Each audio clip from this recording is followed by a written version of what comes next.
This is Neil Ratner of Rock Doc here on WDST Radio Woodstock with another episode of This Week in Rock with support from Transcendental, his stunning new office at 2 Maverick Road on the corner of Maverick Road and Route 375. Producer, composer, and musician George Martin was born on January 3, 1926.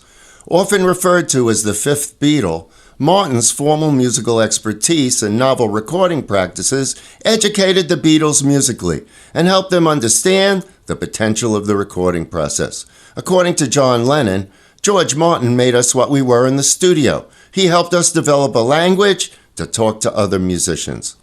Including his work with the Beatles, both as a group and individually, Martin produced 30 hit singles in the UK and 23 in the US and won 6 Grammy Awards. One of George's greatest achievements as a producer was the work he did with the Beatles on the Sgt. Pepper album. The song A Day in the Life closed the album, and as Martin relates, it was far from a finished song when John Lennon first played it for him. Day in the Life was very much a collaboration, because when John first played it to me, as he did Strawberry Fields, just strumming away, it didn't have a middle, and it was a very short song. And we just started cutting it, and I said, well, what are we going to do there? And he said to Paul, have you got anything we can put in here? Paul said, not really. So I've got this song which I've been trying to get something out of. It doesn't go very far. And again, it had nothing to do with John's song. Woke up, got out of bed, completely different tempo, a little jazzy little tune. And John said, that'll do. We put it in there. And I thought, how can you put these two bits together? But Paul was very clever. He said, look, don't put it too near your song. Well, we'll put in a bit that separates it. Right. And to keep it, and we had these 24 bars of nothing.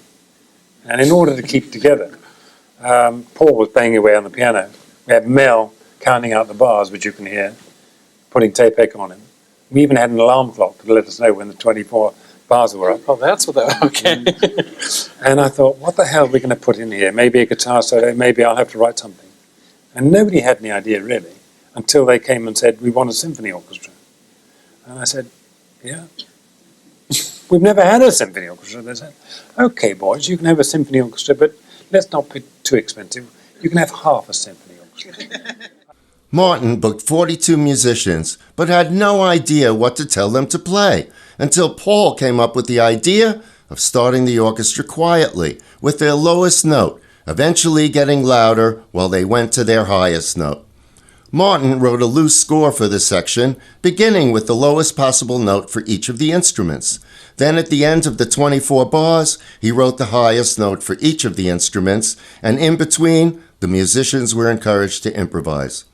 David Crosby was one of the first people to hear a completed version of A Day in the Life, and said, man, I was a dish rag. I was floored. It took me several minutes to be able to talk after that. Okay, let's listen. Produced and arranged by George Martin, the Beatles, and A Day in the Life.